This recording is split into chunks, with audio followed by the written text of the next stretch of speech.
I bought Tesla in 2014 or 15. I was one of the largest owners of the convertible debt. I felt that that was the best margin of safety way to bet on Tesla. It's turned out to be an enormous winner.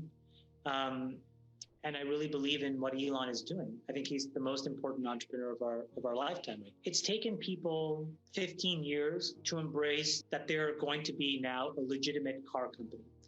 But when I underwrote the investment, my bet was on something bigger. And I think that Elon is well past building a car company. And I think it'll take another 5 or 10 years for people to figure out what this next arc of innovation is. And what that is the deregulation of energy. That is what Tesla is powering.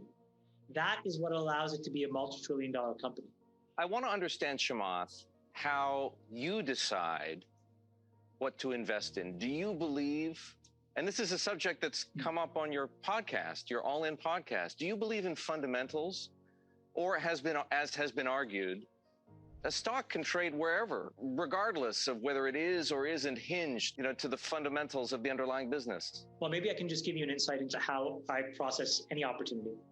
Sure. Random company comes in to the top of the funnel. Immediately, I'm making a very quick, hopefully it's a decision, but maybe sometimes it's a judgment. And I'm asking myself, does this fit into my worldview or not? Meaning, is it in my circle of competence? And I have a very simple way of looking at this. Is it going to fix something in inequality that I think is important, or is it going to fix something in climate change that I think is important? Those are the only two things I care about. Inequality and climate change. Under inequality, there's a bunch of stuff. Financial equality is important. Healthcare equality is important. Education equality is important. So it allows me to organize a lot of different opportunities. And I'm trying to figure out, is there a consumer proposition here that's important for them? Does it make something more symmetric? Does it take something that was asymmetric and fix it? So that's my first judgment, which is qualitative. That's why whenever I start my one-pagers, it's always, what is the strategy? And you can read all of these one-pagers now.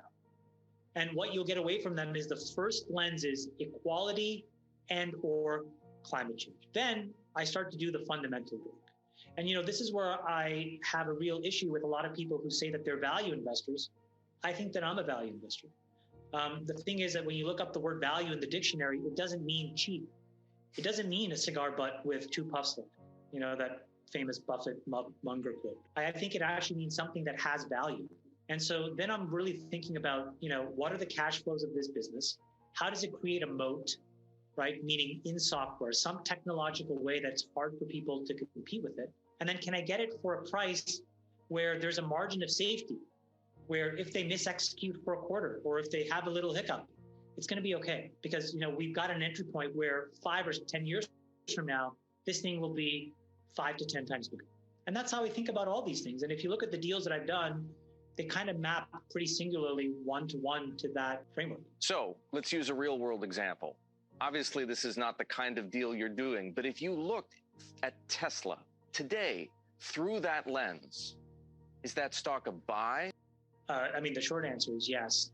The reason is that I think look, I bought Tesla in 2014 or 15. I was one of the largest owners of the convertible debt. I felt that that was the best margin of safety way to bet on Tesla.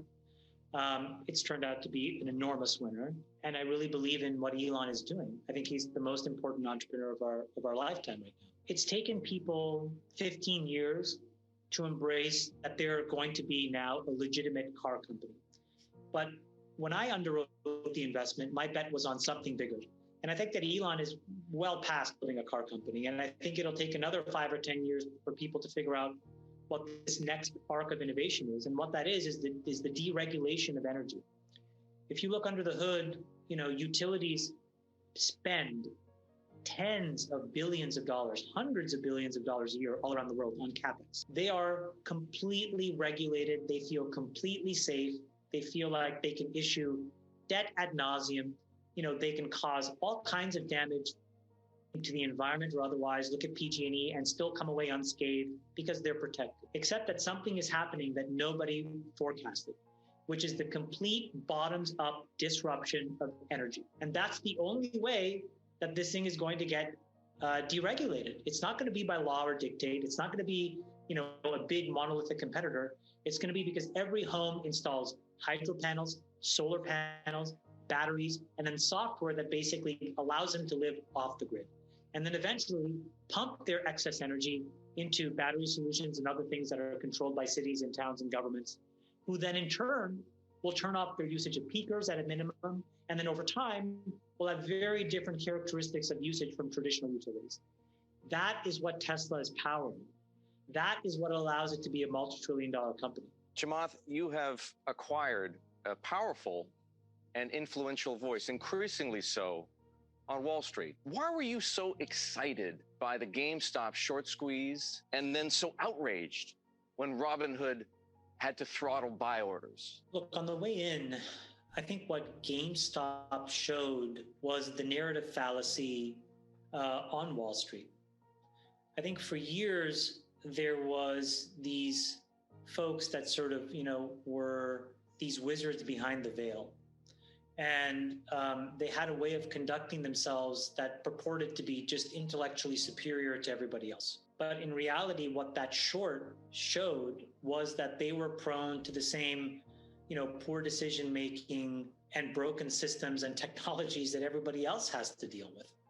And so I found that kind of funny. I think it also spoke to the fact that, we really haven't looked closely enough at the systems that were broken as a result of 1998 and LTCM, long-term capital management, then 2006, 7, and 8 with Bear and Lehman. And we're allowing the same problem, slightly different, but roughly the same problem to repeat itself over and over again. And so that's what sort of angered me about GameStop. And then on the back end of it, I just felt like these two worlds collided in a way where I doubt that in the end, in the final analysis, there was any collusion of any kind. But just the stench of this whole thing just goes to show you, back to where we were talking about before, about how difficult it is for normal, everyday folks to have access to any kind of return. So if you sort of we break down the capitalist philosophy, they are just fundamentally stuck in this cul-de-sac of always being labor and always being sort of at the, ownership of capital, of the ownership class. And the fact that normal folks can't get access to returns and, close the inequality gap is just going to make all of the things we're dealing with today a lot worse than they already are. In terms of short selling, I buy the fact that it's an important part of the market. I'm not a huge fan of it. I do think that certain folks really use it to run a neutral strategy. And, I think that that's great. But I also think that, now in the world of social media, and we've seen this recently, disinformation can be used to not just cause political damage, but I think disinformation can also cause economic damage. And so I think that the SEC is going to have to deal with that issue and figure that out. How do we manage information or interpretation or sensationalizing of things that all of a sudden can whipsaw the markets up and down? And these actors, how are they regulated? Are they allowed to just say whatever they want and the implications are what they are? Or is there a higher standard now that there's so much distribution for so many more people?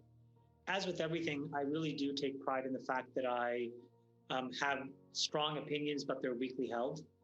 I think it's important to have a point of view. And, I come to very quick conclusions, but also sometimes I'm emotional and those conclusions are more judgments. And then I take a step back, and I'm fortunate enough to have a lot of people around me that question what I said and push back, and then I re-underwrite. And it's not dissimilar to an investment. I try to come to a very quick point of view, but then I get data and I constantly re-underwrite. And, then the heat of the moment passes, deal heat or, emotional judgment. And then what's left is a sober assessment of the truth and facts. And, that's sort of where I am now on this. And frankly, most of the things that I do. An investor is not a speculator and it's not a day trader. And I think that a lot of retail, a lot of normal people, the only way they will close the inequality gap is because they take it upon themselves to learn how to become an investor. The government's not going to save them. No law is going to save them. No, taxation of the rich is going to save them. They can save themselves. And you have to learn how to invest, which is to put money into the things you care about and then do nothing. And learning that second part is super hard. And so if you have apps that glorify speculation, you're not going to teach the right kind of behavior. So, of course, they should exist. I believe in a free market. Am I a fan of them? Not particularly.